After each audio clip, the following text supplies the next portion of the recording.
Bienvenue sur ma chaîne Alix Futur. Heureuse de vous retrouver au milieu des poupées. Regardez comme elles sont chouettes, mes petites poupées.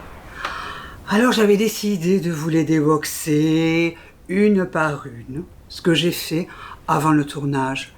C'est extrêmement long car il faut enlever chaque petit papier, chaque petit scotch, chaque petit fil de fer. J'ai préféré vous les présenter sous cette forme-là. Chaque poupée a été sortie de sa boîte. Pour commencer, une Pulippe Fantastic Alice, une Barbie de Noël Holidays 2019, une poupée Disney, une édition pour les fêtes, donc Alice au Pays des Merveilles, et la Bubble Bear de chez Bliss. Et je vais vous parler de toutes ces poupées, comment je les ai découvertes, voilà, pourquoi elles m'enchantent, quelles sont leurs histoires, quelles sont leurs particularités. Nous allons commencer par la Pulippe, viens ici. La Pulippe qui est Fantastic Alice. Donc c'est une première édition de chez John Planning. Alors je ne sais pas si vous voyez bien son visage. Ce sont des poupées pour adultes, c'est pas tellement pour les enfants. Bon, il y a des enfants qui les ont, mais vu le prix et vu sa fragilité, on fait très attention. Ce sont vraiment des poupées de collection. Donc la particularité d'une Pulippe, par exemple, c'est déjà son visage. Et puis aussi on a un petit mécanisme là qui permet de changer le sens du regard. Donc cette poupée a une histoire en fait, si vous voulez, c'est au début où j'ai connu ces poupées quand j'étais à Paris, donc ça devait être en 2000, je crois que c'était en 2006, hein, oui c'était en 2006, il y avait une boutique qui s'appelait Kawaiko, rue Saint-Denis à Paris, qui proposait à la vente ces poupées. J'avais vraiment flashé, donc il y avait la Pulippe et puis il y avait aussi la Dalle, donc ce sont des poupées de la compagnie John Planning qui est devenue après la compagnie Groove. Et cette poupée, Alice, Fantastic Alice, était pour moi le Graal. Je voulais absolument cette poupée et on ne la trouvait plus évidemment, parce que comme c'est une Alice, les Alice sont souvent très compliquées à trouver. J'ai cherché partout et quelqu'un me l'a offert. Le problème, c'est qu'elle venait de très loin, elle venait du Canada. Elle s'est perdue en chemin, elle s'est perdue donc en voyage.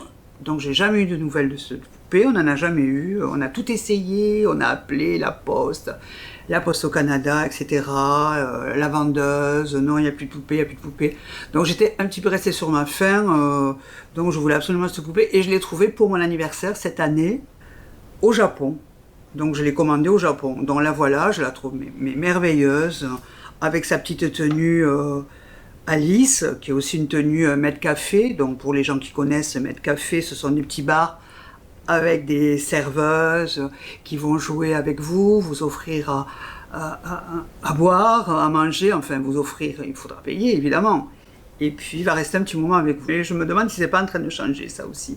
Donc ça c'est vraiment typique du début, milieu des années 2000. Et donc avec son petit lapin blanc qu'elle poursuit dans le terrier. Moi j'ai vraiment un coup de cœur sur cette poupée. J'adore les Pulippes, en particulier la Fantastic Alice. Et ça c'est la numéro 1, puisqu'elle a été rééditée par Groove il y a quelques années. Je trouve que celle-là a un côté encore plus romantique, puis elle fait vraiment vintage, quoi. Et j'adore les jouets vintage. Voilà pour la Pulippe. Nous allons passer à la Disney, la nouvelle Alice au Pays des Merveilles de chez Disney. Articulée, Alice au Pays des Merveilles de Disney, donc c'est la dernière en date qui est sortie. Bon, elle est pleine de gel, alors elle a les cheveux un peu écrabouillés derrière, comme une crêpe. Mais bon, ça peut se changer. Après, vous remarquerez qu'elle a comme un tissu pailleté. Vous voyez que ça brille, hein, c'est assez beau. Elle a vraiment un très joli visage. Ce qui est chouette aussi, c'est qu'ils ont fait comme des jambes de Barbie. C'est-à-dire qu'elles sont en plastique mou. Et puis on peut les, vous voyez, on peut les plier. Bon, après c'est pas très au point, hein, parce que, vous voyez, on peut même, voilà, ça, pourquoi pas. Mais on peut l'asseoir et puis surtout on peut lui donner des attitudes. On peut lui croiser un petit peu les pieds comme ça parce qu'elle est assise, vous voyez. Et ça peut être très joli pour des scénettes, pour des photos. Alice au Pays des Merveilles de chez Disney. Une poupée qui est vraiment assez rare, hein, puisque Disney ne fait pas beaucoup de poupées Alice au Pays des Merveilles. Bon, ils font beaucoup de boules de Noël ou des espèces de dioramas. Mais là, nous avons une vraie poupée. Alors, une vraie poupée articulée en plus, avec les jambes articulées. Donc, vraiment super. Merci pour cette poupée juste avant les fêtes. Alors, elle n'est pas très chère. Vous pouvez la trouver sur le site Disney. Voilà, pour vous faire plaisir, parce que c'est vraiment une très jolie poupée Alice au Pays des Merveilles de Walt Disney. Nous allons continuer. Ouh, je me gratte le nez, ça y est, qu'est-ce qui se passe? Qu'est-ce qui se passe? Je me gratte le nez. Donc je vais la mettre sur le côté. Donc maintenant, on va parler de la Bubble Bear. Donc la boîte était très belle, hein, sublime évidemment, comme toutes les boîtes de Blythe. Vous voyez les couleurs. Vraiment, c'est très soigné. Donc ça, on les garde précieusement toujours. C'est quand même l'écrin de la poupée. Et voilà, la Simple Bubble. Et voilà la Sweet Bubble Bear. Ça y est, la caméra me suit, c'est parfait. C'est reparti pour un tour. Viens. Voyons si on va voir la table. Voilà, on voit la table. Vous voyez, on voit toutes les poupées là, qui sont en place. Hop là, la Barbie qui vient nous rejoindre. On va essayer de rester comme ça. Alors je sais pas, peut-être il faut que je me baisse un peu, que je me devienne bossue pour ce tournage. Je pense, c'est la première fois que je tourne ici, donc c'est vraiment, je galère un peu puisqu'il y a une hauteur de scène. Je cherche les équilibres entre la lumière de derrière, la lumière de face, les contres, la chaleur des projos. Bon, ça va, je vais tout résoudre petit à petit, mais il faut que, voilà, c'est la première. Et je suis toute seule, je vous signale, à tout préparer, les éclairages, le montage, le tournage, tout ça. Donc c'est de l'autoproduction totale. Ensuite, donc on revient à notre Bubble Bear, à notre, je n'arriverai pas à le dire, Sweet Bubbly. Sweet Bubbly, c'est pas bubble, c'est bubbly.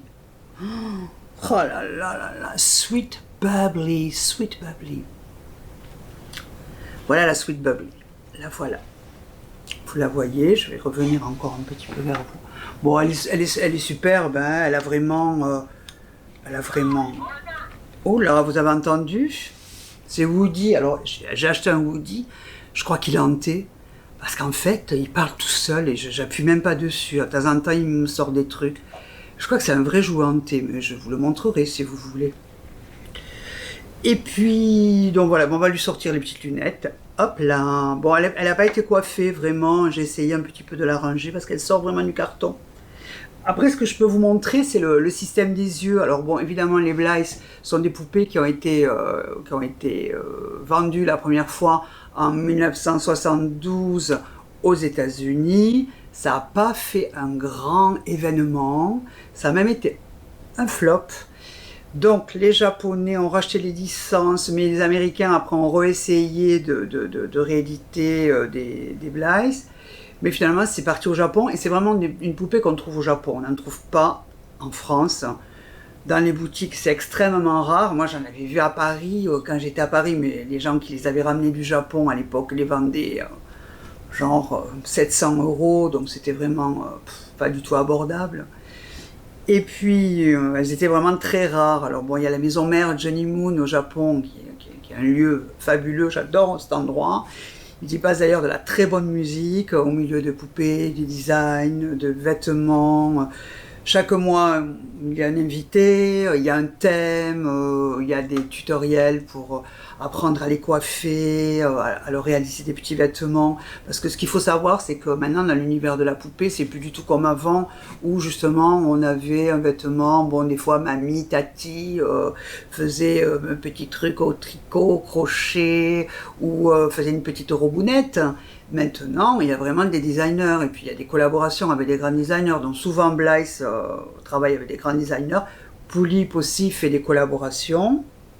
Je vais vous montrer le système des yeux parce que ça c'est assez hallucinant et chaque fois que je le montre, les gens n'en reviennent pas. Voilà, alors regardez, il y a un petit anneau derrière qui s'appelle pull ring. Vous voyez, voilà un petit anneau. On glisse son doigt dans l'anneau. Et regardez, ah ben, elle n'a pas voulu, il faut que je la tienne un peu mieux, attendez, on y va.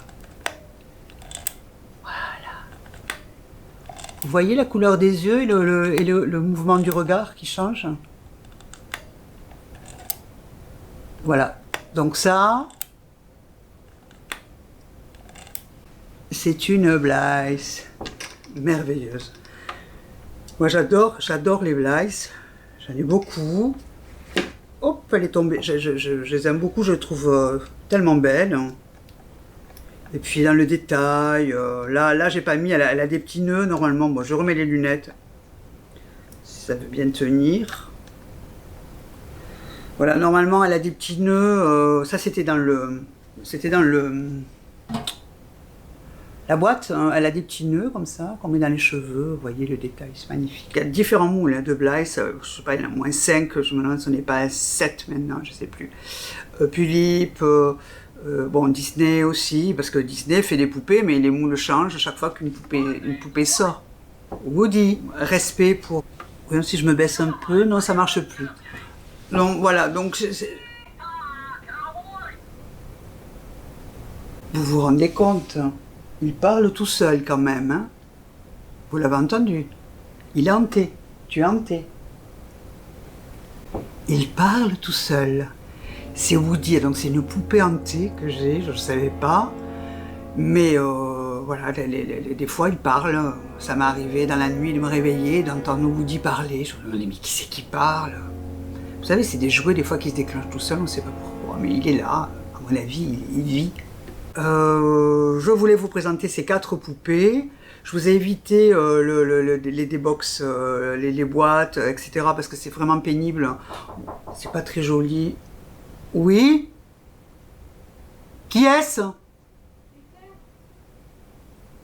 Ah! Salut! Je suis en train de faire ma vidéo. Ah ouais? Bah oui, j'ai pas fini. Ça va? Ouais, toi?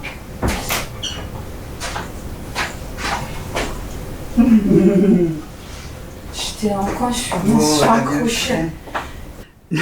Nous allons parler de la poupée Barbie. Barbie Holidays. Barbie pour les fêtes de Noël, mais Noël 2019. Parce que 2020, je ne sais pas ce qui va se passer. 2020, année du boudin. Donc 2019, voyez comme elle est belle. Elle est belle, elle est belle, elle est belle, elle est belle, elle est belle. Vous voyez, on a une vraie robe de grand couturier des années 80 avec le grand nœud. Voilà, donc il y a le stand qui est proposé, puisqu'on retrouve des stands chez Poulip, Blythe et Barbie, puisque ça c'est une Barbie signature. Et par contre, pour Disney, on n'a pas de stand. Vous voyez, je l'ai mise sur un petit bout de bois, elle est assise sur un petit tronc. Donc je vous ai pas montré aussi le petit jeu de cartes qui va avec la Poulip ainsi que sa carte Poulip, c'est sa carte d'identité. Le petit lapin, vous l'avez vu. Voilà, donc là je me retrouve au milieu des poupées. Écoutez, on se revoit très prochainement. Surtout, abonnez-vous à Alix Futur, la chaîne Alix Futur sur YouTube. Laissez-moi un pouce bleu ou activez la clochette. J'espère que c'était bien pour vous. Je vous ai évité le déboxing, l'unboxing. Et puis comme ça, vous avez les poupées. Alors si vous voulez me poser des questions, allez-y. Je n'ai pas trop parlé de ma découverte avec les poupées Barbie, mais j'en parlerai une prochaine fois. Je vous souhaite à tous une merveilleuse soirée, un merveilleux week-end. Bye!